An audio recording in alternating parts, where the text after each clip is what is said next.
أشهد أن لا إله إلا الله وحده لا شريك له وأشهد أن محمدا عبده ورسوله أما بعد فأعوذ بالله من الشيطان الرجيم بسم الله الرحمن الرحيم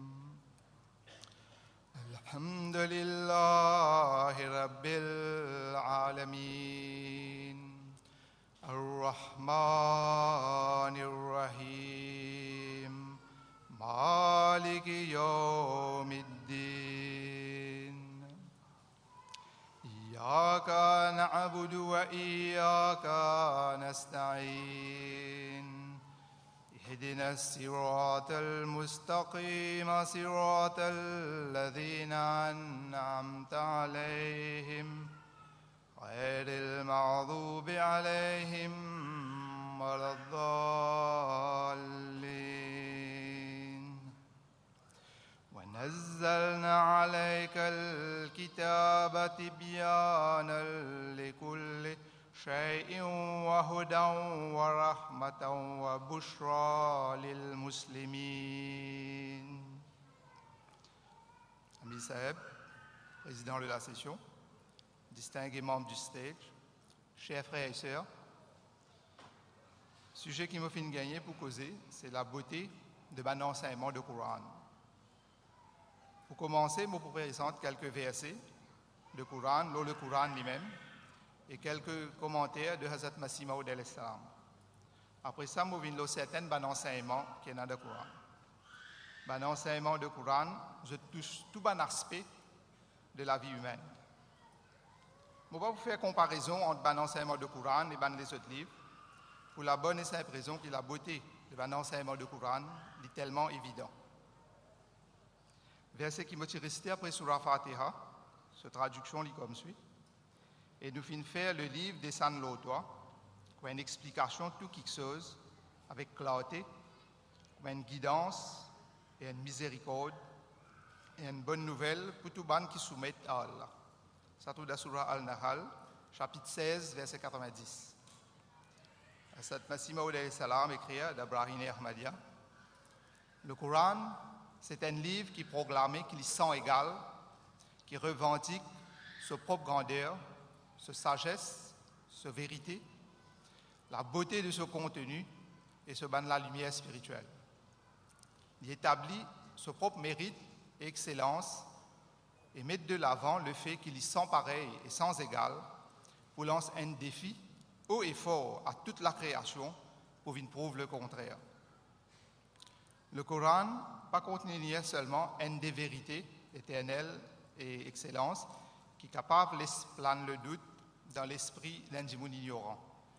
Mais une vérité éternelle et excellence là, vous êtes comme un océan déferlant et vous êtes visible dans toutes directions, pareil comme des étoiles dans le ciel. Il n'y a aucune vérité qui ne trouve dans le Coran. Il n'y a aucune sagesse qui ne peut contenir dans le Coran. Il n'y a aucune la lumière qui n'est pas capable d'obtenir quand on suit le Coran. Tout ça, ce n'est pas juste un mot, sans aucune preuve. C'est un fait établi et clairement prouvé qui peut briller depuis très longtemps. De Surah Al-An'am, chapitre 6, verset 39, concernant le Coran, fait mention, nous pas fin omettre rien dans le livre là. Dans Surah Al-Hijr, chapitre 15, verset 10, Allah Ta'ala dit Inna nahnu nazzalna dhikra wa inna lahu lahafidhun. En vérité, nous-mêmes nous finissons faire descendre sa recommandation là, et très certainement nous poussons garder. Hazrat Masih Maud al-Salam vient expliquer que ça c'est un miracle de Coran ça, que ce texte arabe original il reste pareil jusqu'à aujourd'hui.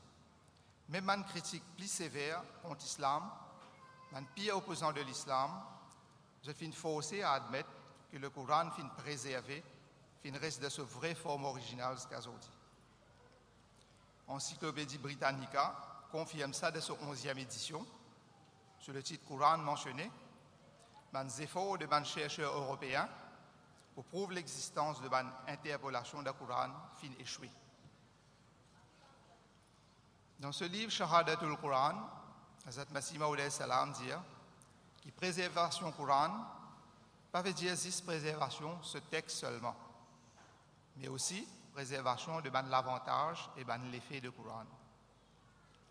Et ça, c'est possible d'après pratique divine, seulement si de temps à autre, un représentant du Saint-Prophète sallallahu alayhi wa sallam paraît avec tout le bienfait qui accompagne le messager et la bénédiction qui accompagne le prophète.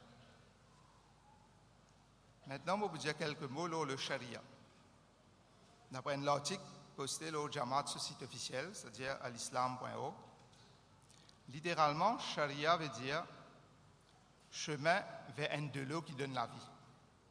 Et il réfère à un chemin bien défini qui conseille à tout le monde qui paie Allah pour suivre. Il est enraciné dans la reconnaissance de l'existence d'Allah. Sharia reconnaît qu'il y a un Allah. Allah révèle ce désir de comment l'homme façonne sur la vie et la volonté d'Allah l'y manifester sous la forme de certaines lois ou principes. La loi ou principe-là constituait le sharia. En islam, le sharia est divisé en 5 branches principales. Le premier, ibadah, c'est-à-dire adoration d'Allah. Deuxième, muamalat, bonne transaction, bonne contrat. Troisième, adab, façon d'agir, bonne qualité morale, bonne manière. Quatrième, itikadat, bonne croyance. Et cinquième, ukubat, bonne punition. L'islam prescrit certaines lois ou principes qui gouvernent toutes les 5 branches principales. Au fond, le charia est là pour développer et soutenir une société morale et juste. Le Coran n'a pas spécifié aucune forme de gouvernement, autre qui promouvoir la bienfaisance et qui basait le adl, c'est-à-dire la justice absolue. Dans Surah Al-Nahl, chapitre 16, verset 91, mentionné, en vérité, Allah ordonne aux autres, observe la justice et agir avec bonté envers les autres, et pour donner de ce cause qu'on m'a donné pour un proche parent. Et il y interdit à l'indécence, action blâmable et transgression. Il y avertit les autres pour qu'ils fassent attention. Pas faire mention de religion de sa verset-là. Par contre, le pluralisme et la tolérance religieuse, c'est une valeur islamique. Le Coran met l'emphase sur la ikraha fid din, il n'y a aucune contrainte de religion. Surah Al-Baqarah, chapitre 2, verset 257. Si légifère le charia, il peut dire qu'il impose une pratique, le bandimoun qui pas partage une croyance derrière cette pratique-là. Le charia ordonne la pratique stricte de la justice absolue, quelle que soit la différence qui est capable concernant la foi, race, croyance ou de toute autre distinction. Vrai enseignement islamique, comme pratiqué par le Saint-Prophète sallallahu alayhi wa sallam, promouvoir un gouvernement séculaire avec des droits et des privilèges égaux pour tous les citoyens et une séparation entre la religion et l'État. Le vrai charia y encourage un système de gouvernement bienfaisant qui assure les droits universels de l'homme et protection de les minorités et aussi assure la justice absolue pour tous les monde. Maintenant, nous voulons un coup l'enseignement du Coran dans une affaire fondamentale, c'est-à-dire l'objectif de la vie de l'homme et les moyens pour atteindre l'objectif-là. Je vous présente un résumé de ce qu'Hazrat Masih Maud salam fin d'écrire dans le livre Philosophy of the Teachings of Islam. Hazrat Masih Maud salam écrit différents peuples, par manque de vision et de volonté, vous êtes fixés dans différents objectifs pour la vie. Et vous êtes limités à un objectif et une ambition mondaine seulement. Mais l'objectif qui est là, le Tout-Puissant lui-même, fin fixé pour l'humanité, il comme suit en sa parole bénie. وَمَا خَلَقْتُ الْجِنَّ وَالْإِنسَ إِلَّا لِيَعْبُدُونَ. Il ne m'a pas fait créer ban djinn et ban dimoun, mais pour qu'ils adorent moi. Surah Ad-Dariyat, chapitre 51, verset 57. C'est-à-dire qu'Allah fait créer ban dimoun et ban djinn pour qu'ils soient capables de reconnaître lui et adorer lui. Alors, le vrai but de la vie de l'homme, c'est pour adorer Allah, pour comprendre Allah et pour dévouer lui-même à Allah. Il est évident que l'homme n'est pas capable de fixer un but pour sa propre vie, parce qu'il n'est pas venu dans le monde par lui-même, ni il quitte le monde par sa propre volonté. L'homme, c'est une créature, et c'est lui qui finit créer lui, et finit accorder lui, une meilleure et une plus haute faculté, finit aussi fixer un but pour sa vie. Qui ban adhère à ça ou non, sans aucun doute, le vrai but de la vie de l'homme, c'est pour adorer Allah, pour comprendre Allah et pour dévouer lui-même à Allah. La Surah Al-Imran, chapitre 3, verset 20, fait mention, en vérité, la religion d'après Allah, l'islam, c'est-à-dire soumission totale. Aussi, dans Surah Al-Rum, chapitre 30, verset 31, fait mention, suivre la nature d'Allah, l'Ola qui définit façon Banzimoun. Ça, c'est la religion qui est bien droite. C'est-à-dire la religion qui offre la vraie compréhension d'Allah et prescrit ce vraie adoration, c'est l'islam. L'islam est inhérent dans la nature de l'homme. Et l'homme finit créé pour être en accord avec l'islam. C'est ça, vrai la foi. Ça veut dire qu'Allah désire que l'homme besoin dédié lui-même à l'adoration, l'obéissance et l'amour d'Allah avec toutes ses bonnes facultés. C'est pour ça qu'Allah donne à l'homme toutes les facultés appropriées pour suivre l'islam. Maintenant, laisse-nous guetter les moyens qui sont mentionnés dans le Coran pour que l'homme atteigne l'objectif de cela vie. Basé sur le verset Coran, Hazrat Masih Maud salam mentionne 8 moyens pour permettre à l'homme d'atteindre le but de cela vie, c'est-à-dire adorer Allah, comprendre Allah et dévouer lui-même à Allah. Premier moyen, basé sur Surah Al-Ra'd, chapitre 13, verset 15, bien reconnaître Allah, le Tout-Puissant, correctement et croire dans lui. Si premier par là même pas bon, par exemple, si un dimoun croit dans un oiseau, un animal, dans un élément ou dans un être humain comme Dieu, il n'a aucun espoir qu'il est capable de marcher le droit chemin qui amène vers Allah. Deuxième moyen, basé sur Al-Ikhlas, chapitre 112, versets 2 à 5, bien au courant de la beauté parfaite d'Allah le Tout-Puissant, parce qu'il est naturellement attiré par la beauté. Et l'observance de la beauté, il crée l'amour dans l'équerre. Allah, sa beauté, c'est son unicité, sa grandeur, sa majesté et ce banlieue cet attribut. À plusieurs reprises, le Coran attire l'attention de Allah, sa grandeur et sa majesté pour faire l'esprit humain comprendre qu'il saisit un tel Dieu qu'il est capable de désirer. Et non pas quelqu'un qui mord, soit qui est faible, soit qui sans pitié, ou bien encore quelqu'un qui n'a aucun pouvoir. Troisième moyen, c'est bien une connaissance d'Allah, sa bienfaisance. Parce que la beauté et la bienfaisance, c'est des affaires qui créent l'amour. Un attribut de bienfaisance d'Allah, je te résumé dans Surah Fatiha, chapitre 1, verset 2 à 4 comme suit. Tout ban louange pour Allah, Seigneur tout ban le monde, le gracieux, le miséricordieux, le maître du jour du jugement. C'est-à-dire qu'Allah crée ce ban serviteur depuis non rien du tout, par bienfaisance parfaite. Et ce providence, il est à sa disposition tous les temps. Il soutenir tout quelque chose et il manifester tout type de bienfaisance pour ce bonne créature. Cette bienveillance est sans limite, comme a mentionné dans Surah Ibrahim, chapitre 14, verset 35. Et si je essaye contre la faveur d'Allah, vous n'êtes pas capable de faire ce compte. Quatrième moyen, pour atteindre le vrai but de la vie, comme fixé par Allah, c'est bien faire droit. Dans Surah Al-Mu'min, chapitre 40, verset 61, Allah Ta'ala dit Ud'uni astajib lakum, c'est-à-dire implore-moi pour répondre à la prière. Cinquième moyen, c'est lutter pour la cause d'Allah, c'est-à-dire pour l'avancement de la cause d'Allah. Nous besoin dépenser nous du bien, employer toutes nos bonnes facultés, sacrifier nous la vie, servir nous raisonnement et utiliser ce qu'Allah fait d'accord nous comme intelligence, connaissance, compréhension et art de chemin Allah, comme mentionné dans Surah Tawbah, Surah Al-Baqarah et Surah Al-Ankabut. Allah guide dans ce chemin, bonne qualité pour ce cause. Sixième moyen, c'est faire preuve de fermeté. C'est-à-dire qu'un chercheur, pas besoin qu'il est fatigué et découragé. Il est besoin de perdre comme une épreuve indoli. Il n'est pas besoin de perdre comme une épreuve indoli. Dans Surah Hamim As-Sajda, chapitre 41, verset 32, fait mention, en vérité, ban qui dit nous Seigneur il y a là, et qui ensuite reste ferme, ban ange pour descendre dans ban là, pour dire pas peur et pas besoin d'être désolé, mais réjouir des ordres qui finissent promettre. Nous autres camarades dans ça la vie là et dans l'autre la vie là. Ça va un verset là indiqué qu'à travers la fermeté, nous gagnons le plaisir d'Allah.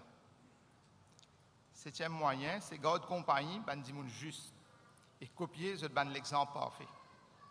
Une des bonnes raisons pour lesquelles un prophète vini, c'est que l'homme de nature il besoin un exemple parfait qui pour favoriser le zèle et promouvoir la détermination. Celui qui pas suivre un exemple, il vient paresse et l'égarer. Ça est indiqué dans Surat Tauba et Surat Al-Fatiha. Nous besoin garder compagnie de ban di moun juste et apprendre les manières de ban qui recevoir la grâce d'Allah avant nous. Huitième moyen, c'est ban vision, ban vrai rêve et révélation.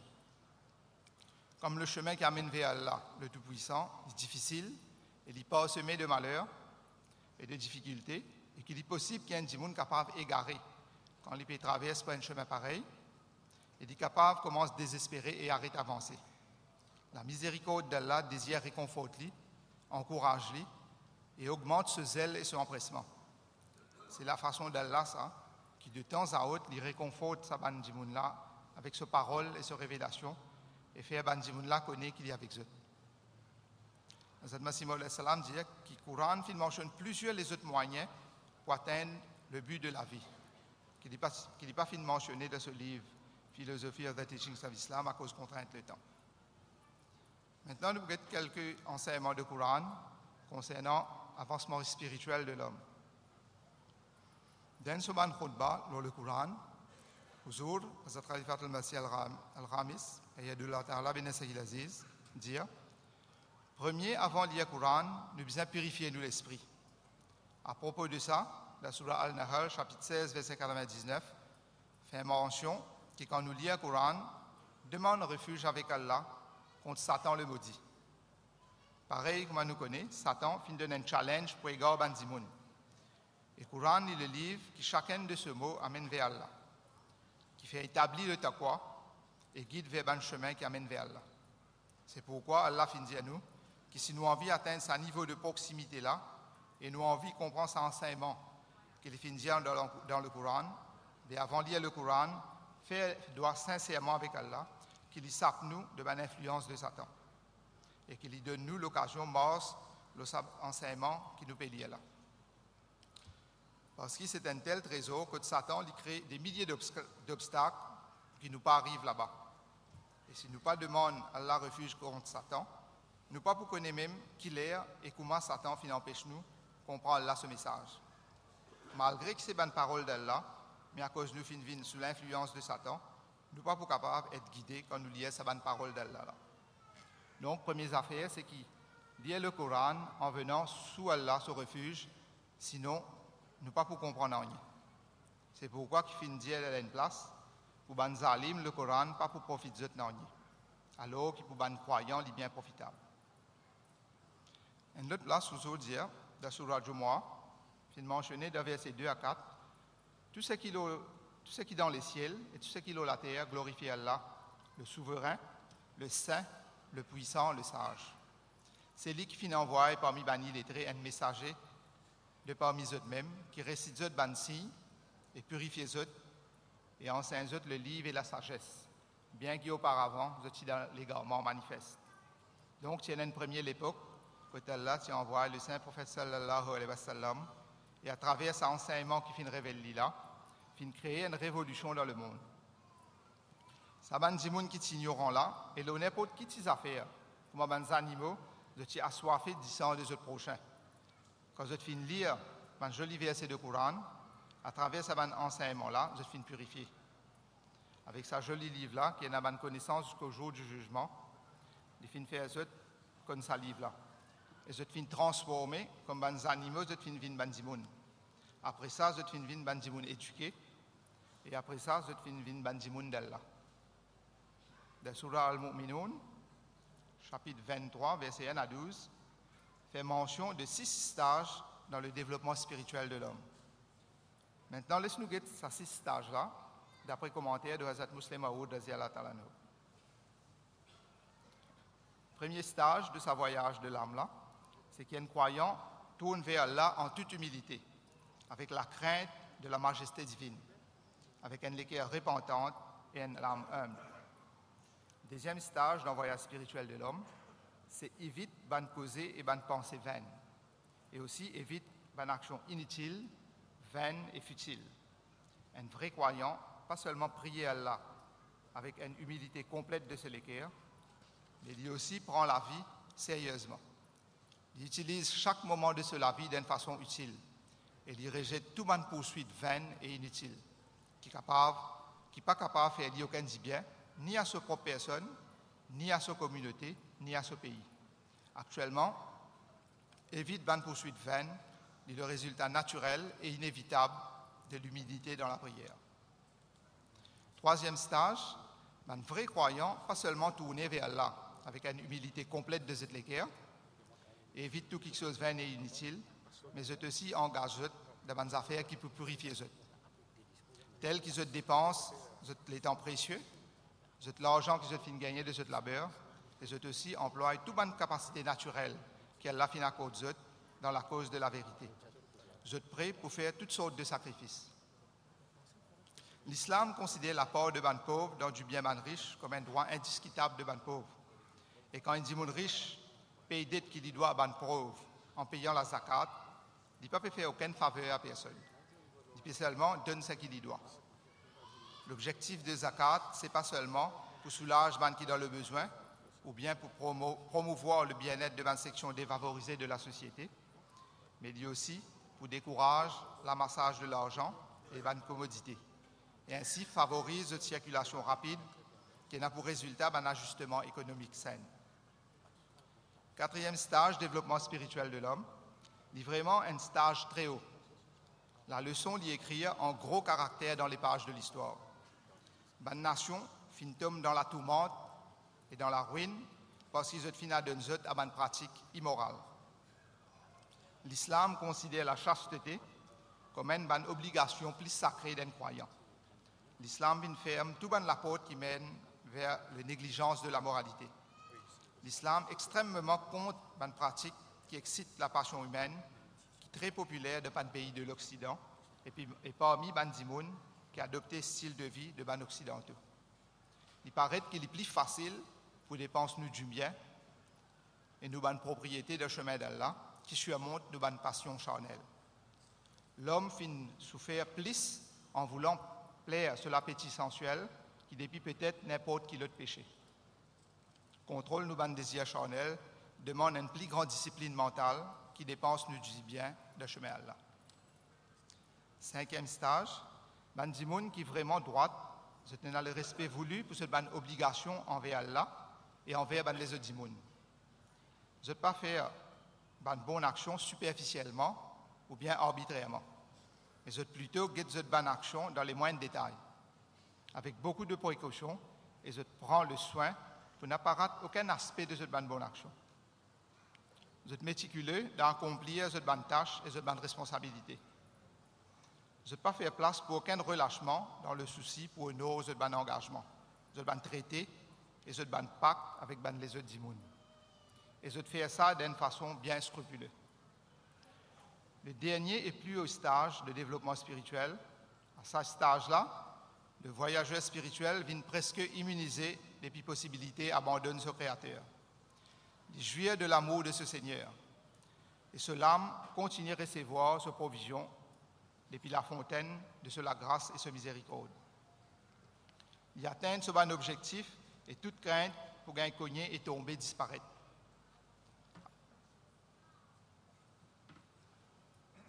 À ce stage-là, prier et faire zikri ilahi vient une deuxième nature pour lui, une partie intégrante de lui-même et un confort pour ce l'âme. Il n'a pas besoin aucun reminder ou bien exhortation. Il sentit lui-même attiré d'une façon irrésistible vers son Créateur. À ce stage-là, le croyant prend bien soin de ce ban la prière en congrégation, qui veut dire qu'il va un instinct nationaliste vient fort en lui. Il essaie ainsi et encourage les autres pour développer dans eux l'amour pour la communauté et le pays, et pour donner priorité à l'intérêt communauté et pays pour l'intérêt de l'individu. On ne me paraisse beaucoup le temps pour terminer. Je vous réciter un extrait de Hazrat Masih Maud al-Salam qui démontrait davantage la beauté de l'enseignement du Coran. Hazrat Masih Maud al-Salam vient dire, nous devons faire l'adoration d'Allah, faire namaz, doigt,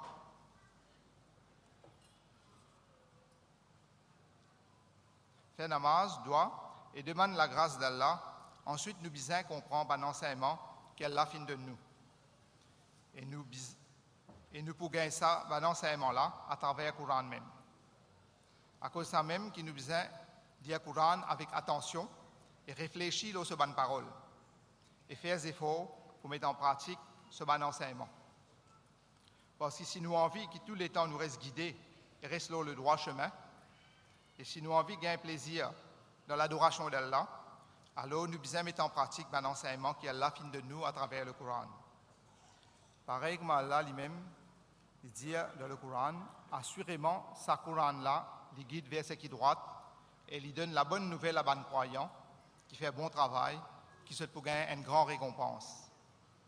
Dans le hadith, Hazrat Ousmane bin Affan rapporté que le saint prophète sallallahu alayhi wa sallam fin dire, meilleur d'entre eux, c'est celui qui apprend le Coran et qui enseigne à les autres dimoun. Dans l'autre hadith, Abu Umama radhiyallahu ta'ala nous rapporté que le saint prophète sallallahu alayhi wa sallam fin dire, lire le Coran parce qu'au jour de Qiyamah, le Coran peut venir un intercesseur pour celui qui habite chez lui. Dans l'autre hadith rapporté que le saint prophète sallallahu alayhi wa sallam fin dire, celui qui pas connaît un petit parti Coran, il comment dire une la case abandonnée. Et dans un hadith que Hazrat Abdullah radhiyallahu ta'ala nous fin rapporté que le saint prophète sallallahu alayhi wa sallam fin dire, Coran comment dire un trésor et vous besoin essayer de profiter au maximum de ce trésor-là. Assurément, Coran c'est la code d'Allah et c'est la lumière de la part d'Allah. Et il y a une guérison. Coran c'est une protection pour tout le monde qui peut attraper fermement. Coran c'est le salut pour celui qui peut suivre lui. Un monde qui suit le Coran, jamais il ne peut pas la perdition, ni du poil de travers de ceux qui après pour bien redresser lui. Un trésor de Coran, jamais pas pour terminer. Celui qui peut lire le Coran, souvent, il n'est pas pour perdre. Parce que pour chaque lettre qu'il dit pour lire, Allah peut donner 10 récompenses. Par exemple, pour Alif, Lam, Mim, nous avons 10 récompenses pour Alif, 10 récompenses pour Lam et 10 récompenses pour Mim. Dans ce hadith-là, il mentionne beaucoup l'avantage du Coran, à condition qu'il y ait un dimoun lit le Coran avec un l'équerre pire. Le Coran, c'est un tel manger spirituel de la part d'Allah, qui autant qu'il nous peut manger, autant même nous peut profiter. Dans le Coran, nous pouvons trouver un moyen pour protéger nous la foi. Et un plan comment pour protéger nous contre le shaitan. Dans le Coran, il enseigne nous pour débouter solidement, tout ensemble, pareil comme un mirail qui est soudé avec du plomb, afin qu'il nous capable de suivre un jamaat et un nizam. Dans le Coran, nous vous gagnons enseignement comment pour protéger nous de nos péchés et comment pour faire bonne action. Nous aussi enseigne nous comment nous pouvons gagner la proximité d'Allah et nous pouvons gagner récompense pour chaque mot qu'il nous peut lire. Hazrat Masih Maud al-Salam dit, pareil comme il est impossible pour trouver sans lisier et pour tendre sans oreille, ou soit pour causer sans la langue, comme ça même il est impossible pour trouver Allah sans Coran. Ensuite, nous n'avons pas besoin de laisser le Coran comme une affaire qui finit abandonnée, parce que nous la vie liée à Coran. Pour nous, les ciels, ban qui nous Coran, la terre. Ban qui pour donner priorité à Coran, tous les autres choses, les ciels aussi pour donner autres priorités. C'est seulement Coran qui peut guider l'humanité maintenant. Hazrat Masih Maud al-Salam dit, lire Coran avec attention et comptant Coran beaucoup. Nous devons montrer un tel amour envers Coran qui dépasse tous les autres amours. Pareil comme Allah dit à Hazrat Masih Maud al-Salam, Al-khayru kulluhu fil Qur'an. Toute bénédiction trouve dans le Coran. C'est le Coran même qui est la source de nos saluts. Le Coran même qui accomplit toutes nos nécessités religieuses. C'est le Coran même qui prouve la véracité de nous la foi. C'est une grande faveur, un grand trésor qui nous fait gagner. L'extrait de Hazrat Masih Maud al-Salam termine là même. Nous faisons doigt qu'Allah Ta'ala donne nous toute l'occasion pour amener nous la vie en conformité avec un enseignement rempli de beauté et d'excellence de Coran. Amen.